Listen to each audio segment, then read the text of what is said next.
Hello बच्चों, कैसे हो? बढ़िया एकदम। तो आज हम आ गए हैं लेक्चर 2 क्लास 11 फिजिक्स का लेकर के यूनिट्स एंड मेजरमेंट्स में। लेक्चर 1 में हमने डायमेंशनल एनालिसिस देखा था कि कैसे हम किसके डायमेंशंस निकाल सकते हैं, ठीक है। आज हम उसकी एप्लीकेशन डिस्कस करेंगे और साथ ही कुछ अच्छे interesting questions, important questions discuss करेंगे जो अच्छे खासे लेवल के क्वेश्चंस होंगे। तो जिसने लेक्चर 1 नहीं देखा है, सबसे पहले जाओ लेक्चर 1 देखो, जिसका लिंक डिस्क्रिप्शन में मैंने दिया हुआ है। और साथ ही मुबारक हो, मैंने लेक्चर 1 में भी डिस्क्रिप्शन में लिंक दिया था पूरे इस चैप्टर के नोट्स का, पूरे नोट्स हैं वो, और वही लिंक मैं इस वीडियो के लिंक डिस्क्रिप्शन में भी दे दूंगा। तो आप वहाँ से देख सकते हैं, नोट्स डाउनलोड कर सकते हैं और आप अपने नोट्स बना सकते हैं, ठीक है। तो बिना टाइम वेस्ट करे बड़ा स्टार्ट करते हैं lecture 2 units and measurement and dimensional analysis. तो हमने बोला था आज हम डिस्कस करेंगे सबसे पहले डायमेंशंस, वेरिएबल्स एंड कांस्टेंट्स। तो सबसे पहले हम जो डिस्कस करेंगे वो बात करेंगे डिफरेंट टाइप्स ऑफ वेरिएबल्स, ठीक है, different types of variables and constant. कई तरीके के वेरिएबल्स और कांस्टेंट होते हैं। देखो मैं बताता हूँ आपको कैसे कैसे तरीके के होते हैं।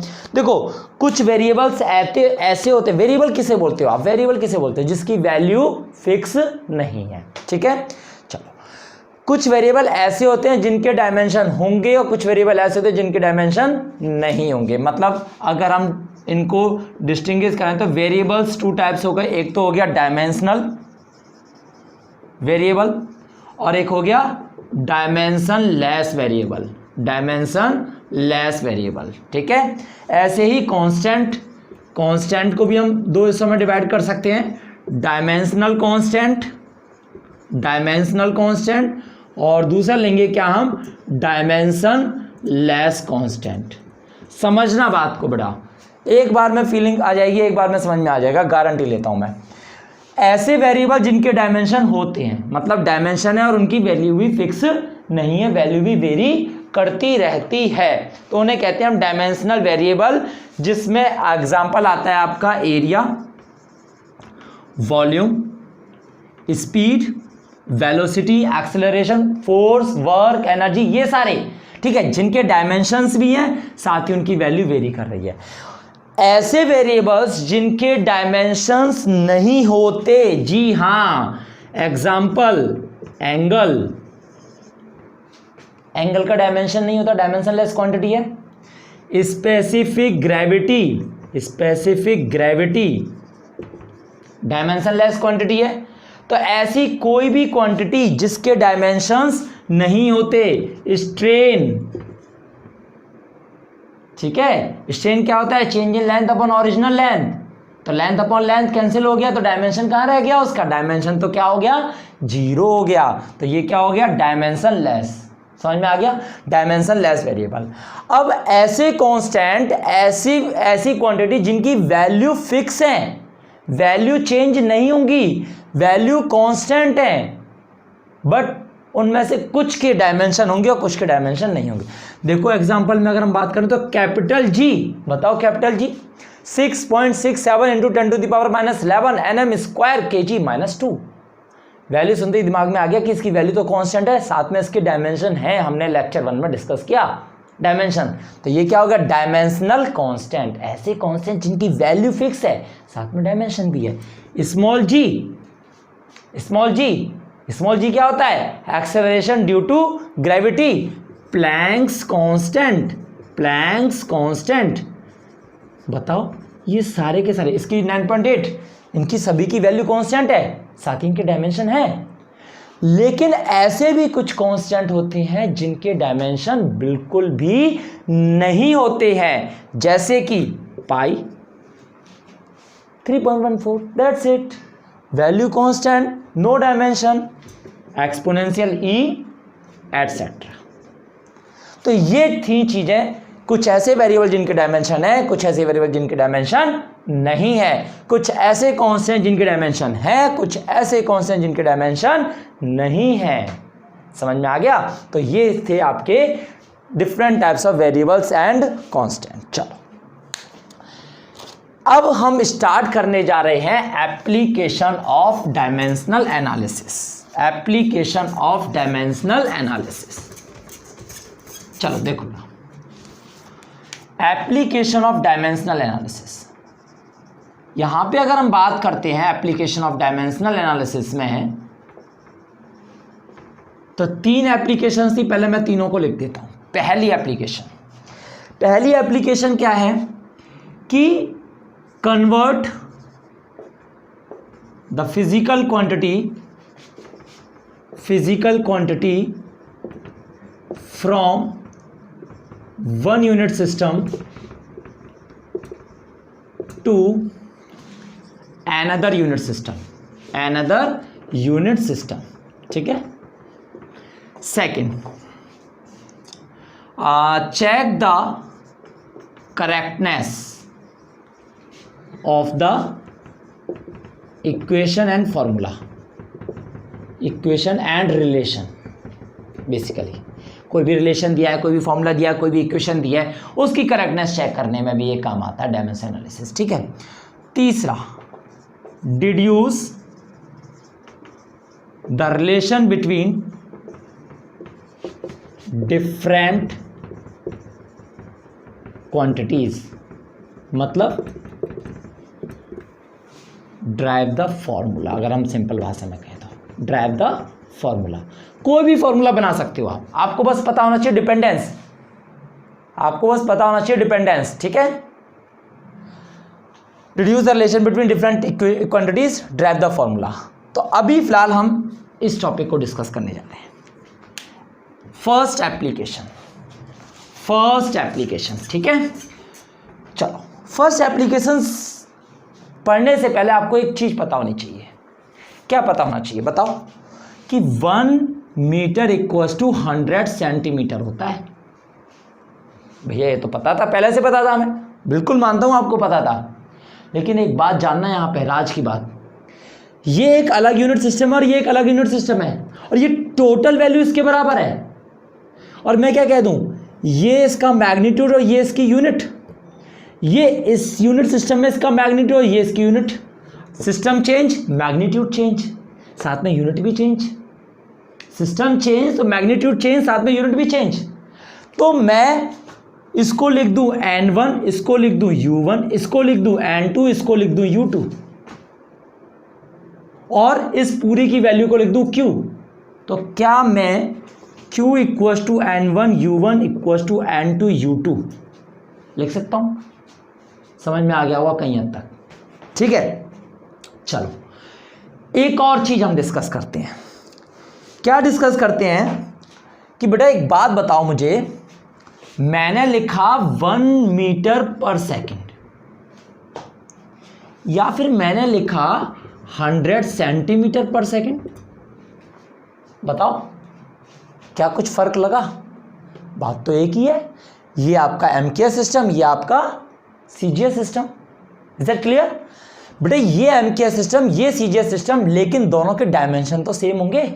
जरा बताना ये क्या है, स्पीड या वेलोसिटी? ये क्या है, ये भी तो स्पीड या वेलोसिटी है। इसके डायमेंशन क्या होंगे? LT-1। इसके डायमेंशन क्या होंगे? LT-1। इसका मतलब एक बात तो तय हो गई कि अगर इसमें L की पावर 1 है तो इसमें भी L की पावर 1 होगी। अगर इसमें T की पावर -1 है तो इसमें भी T की पावर -1 होगी। इसका मतलब यह है कि अगर मैं मान लूँ U1 का डायमेंशन M1 की पावर A, L1 की पावर B, T1 की पावर C, ठीक है, और U2 का डायमेंशन क्या होगा? M2 की पावर A, L2 की पावर B और T2 की पावर C। बताओ पावर सेम होंगी कि नहीं होंगी? A B C। तो सर आपने ये M1 और फिर ये डिफरेंट क्यों लिख दिए? डिफरेंट तो लिखेंगे ना। बताओ यहाँ क्या था? लेंथ। ये चलो M तो नहीं है, मास तो नहीं है, यहाँ लेंथ देखो, यहाँ लेंथ क्या थी? मीटर। यहाँ लेंथ क्या है? सेंटीमीटर। चेंज नहीं हो गई? बड़ा बहुत आराम से समझा रहा हूँ मैं, समझ में आ जाएगा। यहाँ मीटर थी, यहाँ सेंटीमीटर नहीं हो गई? तो जब आप सिस्टम चेंज कर रहे हो तो डायमेंशन चेंज होंगे कि नहीं होंगे? बिल्कुल चेंज होंगे। डायमेंशन पावर सेम रहेंगी, ये बदल जाएंगे, m बदल जाएगा, l बदल जाएगा, t बदल जाएगा, पर पावर सेम रहेंगी, पावर विल रिमेन सेम। इतनी बात समझ में आ गई। तो मुझे अगर किसी यूनिट सिस्टम में, मान लो इस यूनिट सिस्टम में मुझे n1 की वैल्यू दी हुई है और मुझसे पूछ लिया जाए कि बताओ कि दूसरे यूनिट सिस्टम में n2 की वैल्यू कितनी होगी, और दूसरा यूनिट सिस्टम गिवन है। भाई एक यूनिट सिस्टम में जैसे कि SI में दे दिया कि SI में n1 की वैल्यू इतनी है, बताओ उसकी वैल्यू CGS में कितनी होगी। तो क्या मैं इसका फॉर्मूला नहीं ड्राइव कर सकता? आप पॉज करना, रब कर लेना, सॉरी पॉज करके नोट कर लेना, मैं रब कर रहा हूँ सब कुछ, क्योंकि अब मैं बहुत अच्छा फॉर्मूला ड्राइव करने वाला हूँ। ठीक है, या ड्राइव क्या करने वाला हूँ मैं यह लिख देता हूँ, n2 equal to n1 u1 upon u2। बताओ ये दोनों बराबर हैं, ये दोनों बराबर हैं, तो क्या मैं n2 की value n1 u1 upon u2 लिख सकता हूं? जरा पुट करना, n1 u1 अपॉन u2 लिख रहा हूं बेटा।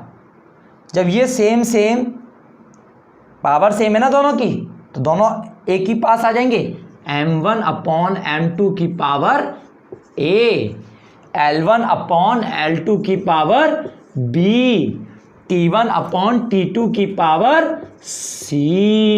ये आपके पास फॉर्मूला आ गया। बोलो बोलो, ये फॉर्मूला आ गया। अब ये फॉर्मूला जो आया है, बस यही ब्रह्मास्त्र है, सारे क्वेश्चन इससे हो जाएंगे। कौन से? जो एक यूनिट सिस्टम से दूसरे यूनिट सिस्टम में कन्वर्ट करने के लिए। ठीक है, चलो बिना टाइम वेस्ट करे पहले कुछ क्वेश्चंस हम इस टॉपिक के करते हैं, उसके बाद हम आगे बढ़ते हैं। पॉज करके बेटा नोट कर लेना, और मैं क्वेश्चंस कराने जा रहा हूं। मैंने जो नोट्स दिए हैं आपको डिस्क्रिप्शन में लिंक मिल जाएगा, वहां पे भी आपको वो क्वेश्चंस मिल जाएंगे, कुछ अवेलेबल उन नोट्स में भी। तो देखो कन्वर्ट करना है हमें, क्वेश्चन है convert 1 joule into erg. Joule is the SI unit of किसकी? एनर्जी या फिर work, and erg is the CGS unit of work. Basically हमें करना क्या है? SI to CGS, that's it. चलो बड़ा डायमेंशन, क्योंकि हमें ABC पता करने हैं ना, तो डायमेंशन ऑफ वर्क पता होना चाहिए। डायमेंशन ऑफ वर्क क्या होता है? वर्क का फॉर्मूला क्या लगाएंगे? फोर्स इनटू डिस्प्लेसमेंट, और फोर्स क्या होता है? Mass into acceleration. तो सीधे सीधे mass into acceleration into displacement. ये मैं तुम्हें बता रहा हूँ, चाहता तो मैं डायरेक्ट लिख सकता था। ठीक है, मास m, एक्सेलरेशन बोले तो LT-2, ठीक है, और ये क्या? डिस्प्लेसमेंट, नॉट सेकेंड, डिस्प्लेसमेंट है तो मतलब L, तो क्या आ गया? ml square T-2। मतलब A की वैल्यू आई है आपके पास 1, B की वैल्यू आई है 2 और C की वैल्यू आई है -2। ओके, चलो n1 कितना है? 1। ठीक है, n2 हमें निकालना है। n1 SI यूनिट सिस्टम में और n2 CGS यूनिट सिस्टम में। SI यूनिट सिस्टम में m1, l1 और t1 की वैल्यू बता दो। m1 मास kg होता है, 1 kg। l1 क्या होता है? 1 मीटर होता है। टाइम 1 सेकेंड होता है। n2, इसमें m2 की वैल्यू बतानी है, l2 की वैल्यू बतानी है और t2 की वैल्यू बतानी है। m2 कितना है बेटा? 1 ग्राम। l2 कितना है बेटा? L2 1 सेंटीमीटर, और टाइम तो 1 सेकेंड रहेगा ही रहेगा, चाहे आप SI में जाओ चाहे आप CGS में जाओ। ठीक है, देखो कुछ, चलो बाद में बताएंगे। एक और चीज़ पहले अप्लाई करते हैं। n2 equal to n1 m1 upon m2 की power a, l1 upon l2 की पावर b और t1 अपॉन t2 की पावर c। n1 कितना है? n1 की वैल्यू 1। चलो m1 कितना है? 1 kg। 1 kg अपॉन 1 ग्राम, 1 ग्राम की पावर a कितना है? 1। l1 कितना है? 1 मीटर। 1 मीटर अपॉन 1 सेंटीमीटर की पावर 2, और 1 सेकेंड अपॉन 1 सेकेंड की पावर बेटा कितनी होगी? -2। अब देखो कुछ काटा पीटी करनी है। काटा पीटी करने के लिए भैया अगर ऊपर नीचे काटना है तो यूनिट भी सेम होनी चाहिए, तभी तो यूनिट काटोगे। तो क्या मैं केजी को ग्राम में कन्वर्ट नहीं कर सकता? बिल्कुल। तो क्या लिखेंगे? 10⁻³ ग्राम अपॉन ग्राम की पावर 1। 1 मीटर में कितने सेंटीमीटर होते हैं? 10⁻²। सेंटीमीटर अपॉन 1 सेंटीमीटर की पावर 2, और यहाँ पे 1 सेकेंड अपॉन 1 सेकेंड की पावर -2। भैया इसका तो कोई काम है नहीं, 1 की पावर कितनी भी कर लो 1 ही रहना है। ये देखो 10⁻³ इंटू 10⁻², 2 जा 4, तो 10⁻4 आ गया। और ये कितना हो गया? 10⁻7 अर्ग। लो जी, आंसर आ गया 10⁻7 अर्ग। तो फाइनली हम क्या कहेंगे? 1 जूल इक्वल टू 10⁻7 अर्ग। ठीक है, मजा आया? फील आया? चलो पॉज करना, नोट कर लेना, मैं रब कर रहा हूं।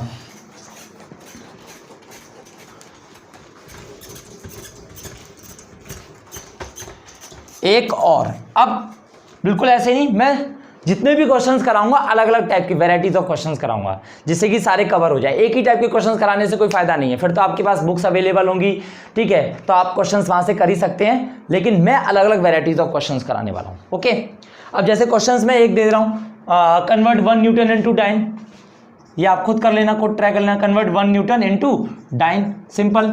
डायन नहीं, डाइन की बात कर रहा हूं बेटा, फोर्स की ऐसा यूनिट और फोर्स की सीजीएस यूनिट कन्वर्ट कर लेना, ठीक है। मैं क्वेश्चन ये कराने वाला हूं, सुनो। क्वेश्चन बोला है find the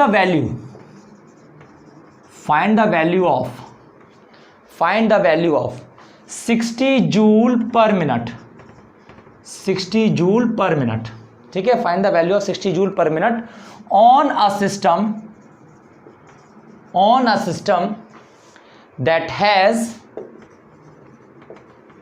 that has 100 gram 100 centimeter, that has 100 gram 100 centimeter and 1 minute as the base unit. समझना, चीज बदल गई, जज्बात बदल गए, देखो हालात बदल गए भैया।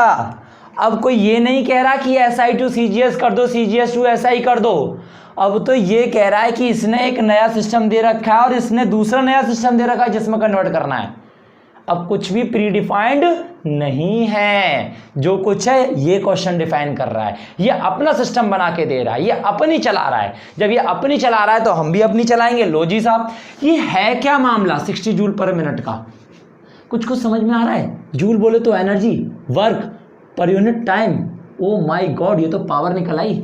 वाओ, 60 जूल पर मिनट मतलब 60 जूल अपॉन 60 सेकेंड। बताओ ये क्या आ गया? 1 वॉट आ गया। अच्छा, तो इस भाई साहब ने पावर दी हुई थी SI यूनिट सिस्टम में, ठीक है। अब जिस यूनिट सिस्टम में कन्वर्ट कर रहे हैं उसका कोई नाम नहीं है, ना तो वो CGS है, ना ही वो SI है, ना ही वो FPS है, कुछ भी नहीं है। Is it clear? चलो देखते हैं। तो भैया N1 की वैल्यू तो आ गई 1,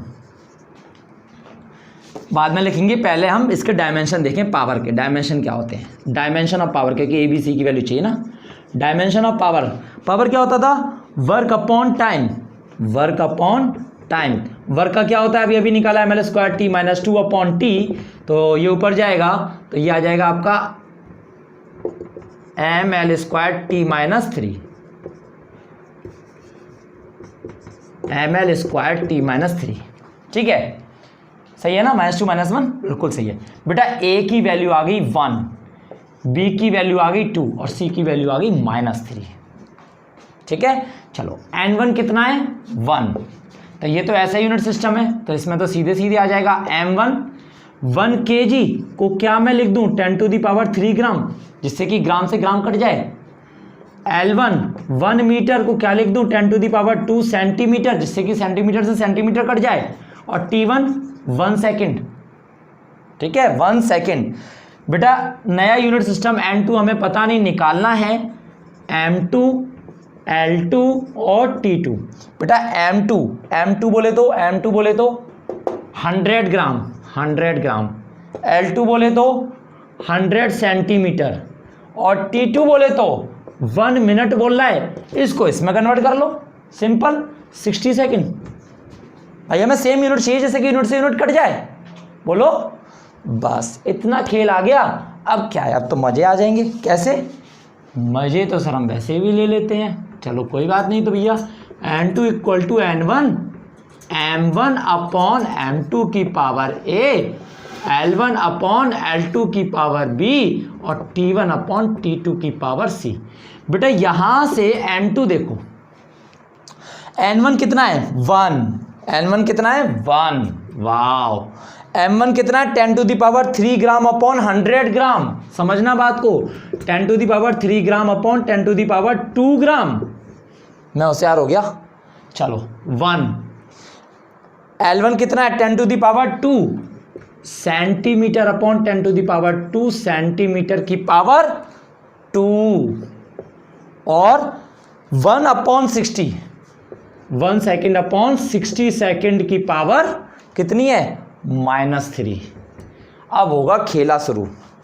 देखो कैसे होगा, 60 का क्यूब नहीं निकालना आता सर हमें, तो निकालो, सीखो। n2 इक्वल टू, देखो बेटा 10 to the power 3 upon 10 to the power 2 बोल रहा हूं ना, मतलब 10 इंटू, ये तो कैंसिल हो ही गया, सब खत्म, 1 का स्क्वायर 1, बहुत सही। ये क्या है, अपॉन में 60 की पावर -3, 60 की पावर -3, इसको मैं ऊपर ले जाऊं तो 60 की पावर 3 इंटू 10 नहीं हो जाएगा क्या? मैं और क्या लिख सकता हूं इसको बेटा, 6 की पावर 3 इंटू 10 की पावर 3 इंटू 10, और 6 का क्यूब क्या होता है, 6 का क्यूब क्या होता है 216 इंटू 10 टू दी पावर 4। इसको कुछ और भी कर सकते हैं क्या, कर सकते हैं, 2.16 into 10 to the power 6। Sir एक बात समझ में नहीं आती, जब भी देखो फिजिक्स में ये ऐसी नौटंकी क्यों करते हैं बेटा, अच्छा लगता है फिजिक्स में, अच्छा लगता है, ऐसे छोड़ना अच्छा नहीं लगता। जब भी पावर हो तो उनको एडजस्ट कर दो एक के बाद पॉइंट में, समझ में आया, ये इस तरीके से 2.16 into 10 to the power 6 in new unit system. लो जी मुबारक हो, आंसर आ गया आपका, ठीक है, आंसर आ गया। चलो नेक्स्ट क्वेश्चन करते हैं, नेक्स्ट क्वेश्चन करते हैं। बेटा मैं फिर से बोल रहा हूं, मैं अगला क्वेश्चन इस जैसा नहीं कराऊंगा, मेरा हर एक क्वेश्चन अलग अलग टाइप का होगा, तभी तो आपको पता चलेगा। नहीं तो कोई सोचे कि आगे अगला क्वेश्चन तो इसी जैसा कराएंगे तो स्किप कर दो और आगे बढ़ जाओ, नहीं, हर एक क्वेश्चन अलग अलग टाइप का होगा, ये मैं गारंटी ले रहा हूं, एक भी क्वेश्चन मेरा मैचिंग नहीं करेगा। चलो मैं अलग लेके आ रहा हूं क्वेश्चन आपके लिए, और वो क्वेश्चन है, देखो क्वेश्चन लिख दे रहा हूं मैं पहले, ठीक है, क्वेश्चन लिख दे रहा हूं। व्हेन 1 मीटर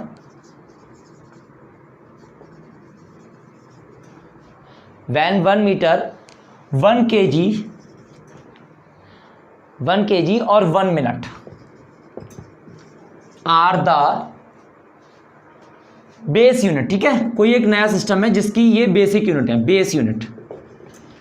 अब पूछा क्या है क्वेश्चन में, द मैग्नीट्यूड ऑफ फोर्स, इस यूनिट सिस्टम में मैग्नीट्यूड ऑफ फोर्स, फोर्स का मैग्नीट्यूड दिया हुआ है 36 यूनिट, 36 यूनिट, ठीक है।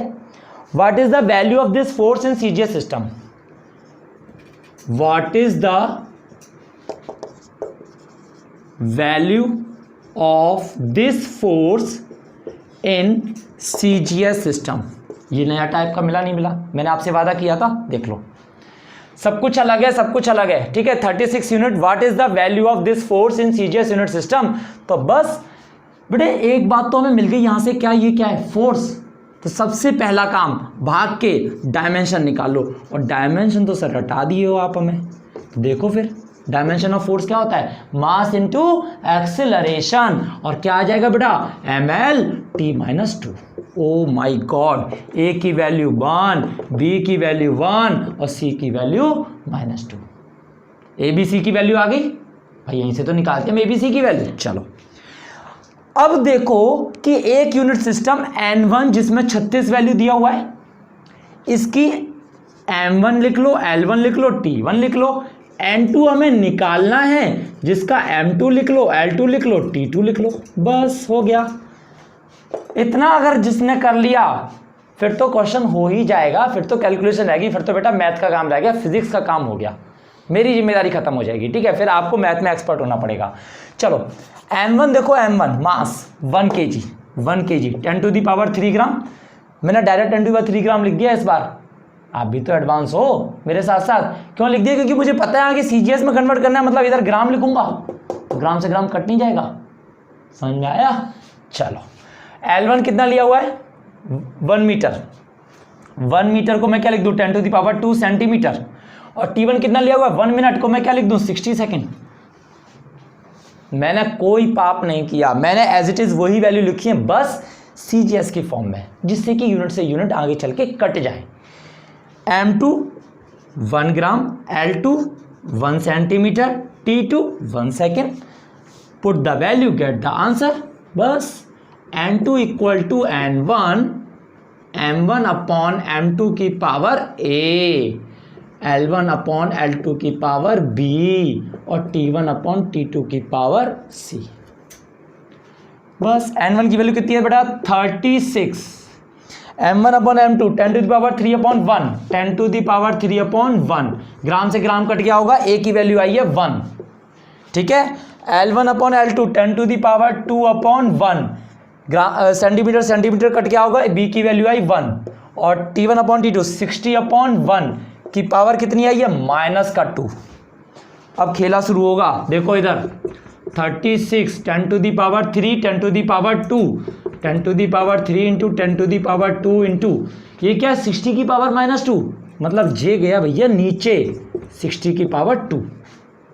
ठीक है, जरा इसको सॉल्व करना तो 36 इंटू 10⁻³ 2 5। और इसको क्या लिख सकता हूं मैं? इसको क्या लिख सकता हूं बताओ? 6 का स्क्वायर इंटू 10⁻²। बेटा मैं मैथ ऐसे बता रहा हूं जैसे कि आपको आती नहीं है, जिसको आती है अच्छी बात है। 36 इंटू 10⁵ अपॉन 6 का स्क्वायर करेंगे 36 इंटू 10⁻², 36 से 36 कैंसिल और आंसर आ गया 10⁻³ डायन नहीं सॉरी डायन। ठीक है, फोर्स निकालना था ना, फोर्स का CGS में क्या नाम होता है? डायन। आई होप बेटा मजा आया होगा, इस क्वेश्चन में आपको मजा आया होगा। ठीक है, चलो एक क्वेश्चन और देखते हैं।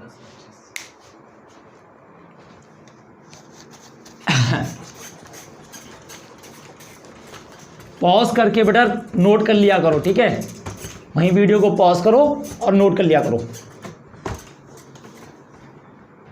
लाइव क्लास तो होनी, लेकिन नहीं मैं वेट करूंगा आपका, है ना।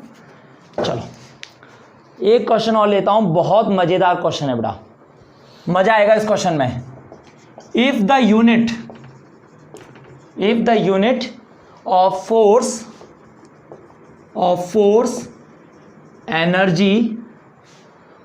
Energy and velocity are 10 newton, 100 joule and 5 metre per second. ठीक है, फाइंड द वैल्यू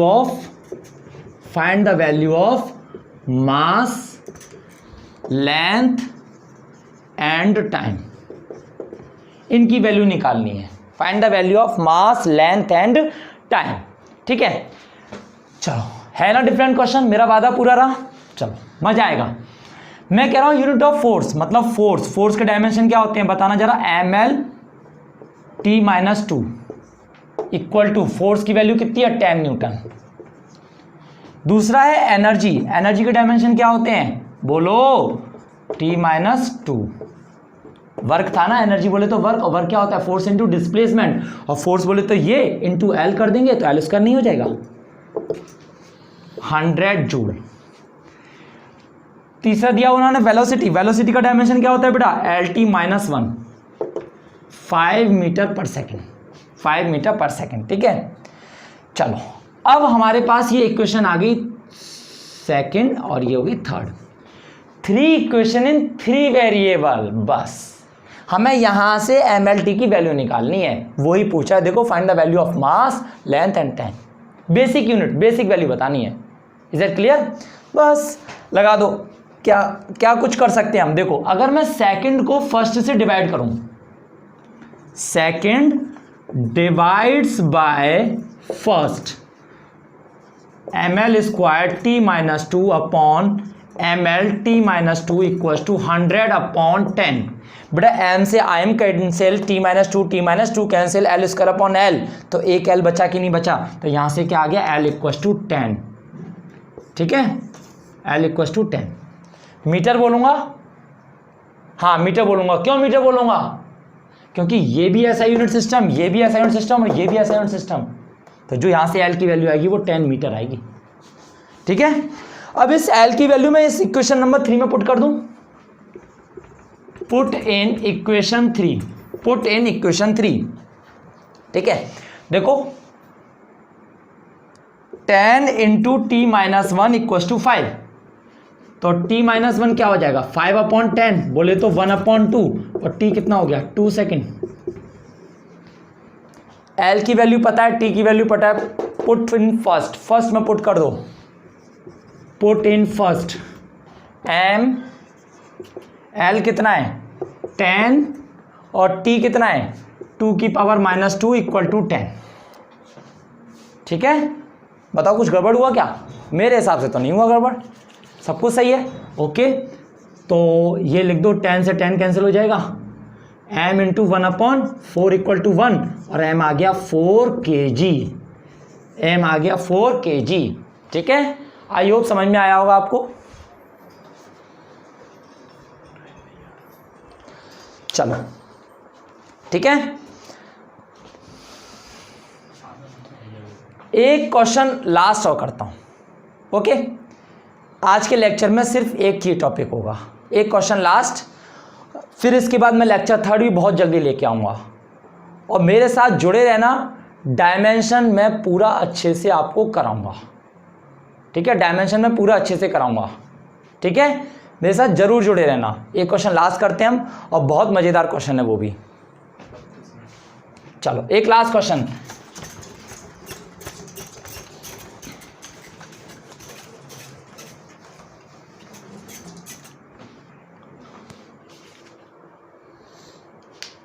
और ऐसा करता हूं, इस क्वेश्चन को मेरा मन कर रहा है, मैं नहीं कर रहा हूं, मैं क्वेश्चन दे रहा हूं, और बेटा कमेंट में करके इसका आंसर जरूर देना यार, मुझे बाकी अच्छा लगेगा कि हाँ आप लोग वीडियो पढ़ते हो, मज़ा आता है आपको पढ़ने में, एंड तक पढ़ते हो। ठीक है, मैं क्वेश्चन लिख के दे रहा हूँ, उसका आंसर कमेंट में जरूर करना, क्योंकि इससे जो पहले वाला क्वेश्चन कराया ना वैसा ही है, वही प्रोसेस है, इसलिए मैं नहीं कर रहा हूँ। ठीक है, देखो क्वेश्चन में बोला हुआ है कि if the unit of force, if the unit of force, if the unit of force were kilonewton, kilonewton, ठीक है, that of time, that of time, that of time, ठीक है, that of time millisecond, millisecond, millisecond, and that of power, and that of power, तीनों की unit दी हुई है, that of power, that of power दिया हुआ है आपको kilowatt, kilowatt. Okay, what are the values, what are the values of, what are the values of, ठीक है, values of unit of mass and length. Sir इस question में एक गड़बड़ है, आपने सिर्फ मास और लेंथ क्यों पूछा, टाइम क्यों नहीं पूछा? क्योंकि बेटा सिंपल उसने टाइम की यूनिट तो दी हुई है मिली सेकेंड, आपको समझ में आ गया? टाइम की यूनिट तो उसने दी हुई है मिली सेकेंड। बस इस क्वेश्चन को करके कमेंट सेक्शन में आंसर देना, और ज़्यादा से ज़्यादा लाइक, शेयर एंड सब्सक्राइब करो बेटा, जितना पॉसिबल हो सकता है फैला दो, जिससे कि मुझे बहुत ज़्यादा एनर्जी मिले। और तीसरी वीडियो में तुरंत, देखो कल डाली थी फर्स्ट लेक्चर, एक 24 घंटे बाद ही मैं दूसरा लेक्चर डाल रहा हूँ, इतना मेरे को एक 24 घंटे में मिल जाए कि 24 घंटे बाद फिर तीसरा लेक्चर डाल दूँ मैं। समझ में आ गया? चलो थैंक यू।